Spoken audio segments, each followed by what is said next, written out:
Proklamasi.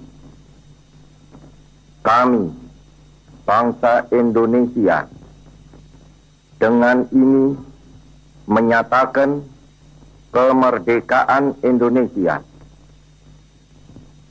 Hal-hal yang mengenai pemindahan kekuasaan dan lain-lain diselenggarakan dengan cara saksama dan dalam tempo yang sesingkat-singkatnya.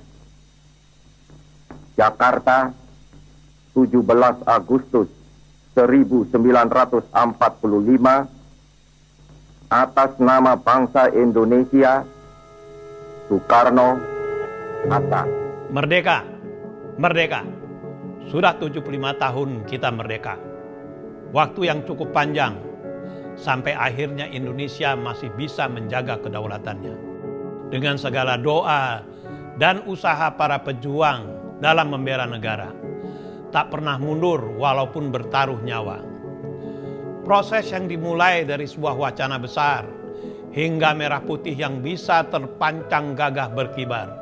Terima kasih untuk para pendiri bangsa, dari Soekarno, Hatta, hingga tokoh-tokoh lainnya yang terkadang hanya kita kenal lewat namanya, tanpa tahu peran dan komitmennya untuk negara. Seperti perjuangan besar di balik sosok Bung Karno dan Hatta yang terdengar di seluruh penjuru Indonesia. Ada satu peran yang berani bertaruh waktu, tenaga dan nyawa untuk kemerdekaan Indonesia. Syahrir namanya. Besar perannya, kuat karakternya, dan Indonesia yang berdaulat adalah cita-citanya.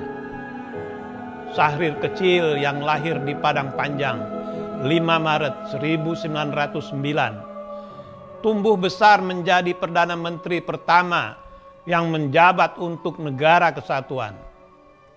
Beliau mengejam pendidikan tinggi di Belanda. Dan di sanalah tempat beliau mulai memikirkan bagaimana Indonesia menjadi sebuah negara yang merdeka.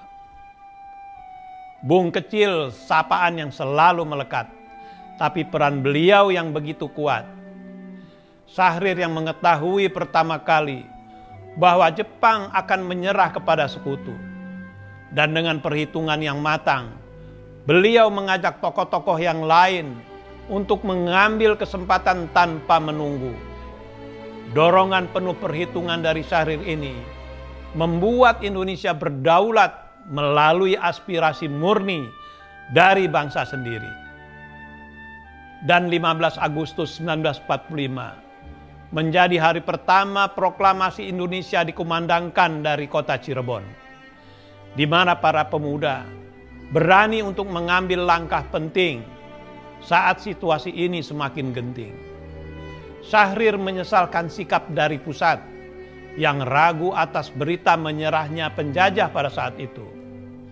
Sampai akhirnya Syahrir dan pemuda lainnya bergerak mendorong Soekarno-Hatta untuk segera membacakan proklamasi bagi Indonesia. 17 Agustus 1945. Upaya Syahrir juga disampaikan dalam perjanjian Linggarjati untuk mengenalkan dan membangun pengakuan bahwa Indonesia adalah sebuah negara dengan kedaulatannya. Pidato pertamanya di PBB dalam mengecam agresi Belanda terhadap Indonesia juga menjadi tajuk utama di seluruh penjuru dunia, yang akhirnya membuat Belanda semakin tersudut sampai ke akar-akarnya.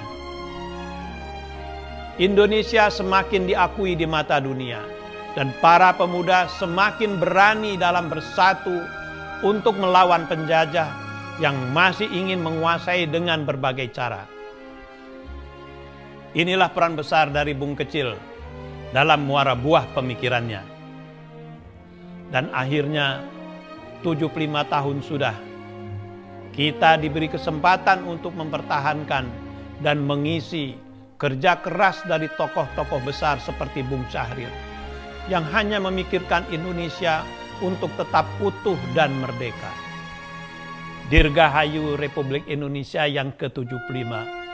Tetaplah berdaulat, adil dan makmur. Merdeka! Merdeka!